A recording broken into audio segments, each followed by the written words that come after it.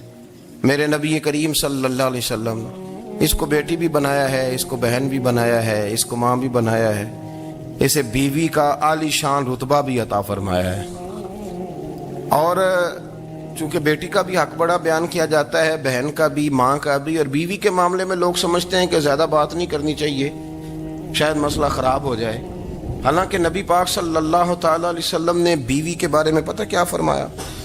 فرمایا جب تم نکاح کر لیتے ہو تو اپنا ایمان محفوظ کر لیتے ہو. اب میں اس کی شرح نہیں کرتا, اب خود کر لیجئے گا کہ وہ ایک ایسی شخصیت ہوتی ہے کہ جس کی موجودگی میں آپ کا ایمان محفوظ ہے. اب میں نہیں سمجھتا کہ اس سے بڑی بات کوئی اور ہو سکتی ہے, جس کی موجودگی میں آپ کا ایمان. اور بھائی یہ حدیث پاک عرض کر رہا ہوں, نکاح جب کوئی کر لے تو اس نے اپنا ایمان مکمل کر لیا. اس کا معنی یہ ہوا کہ آپ کا ایمان محفوظ ہے اس کی موجودگی میں. تو اس سے زیادہ بھی, یعنی ایمان سب سے قیمتی چیز ہے نا, تو اس کے محفوظ ہونے کی وجہ حضور نے نکاح بیان کر دی. اب میرا خیال ہے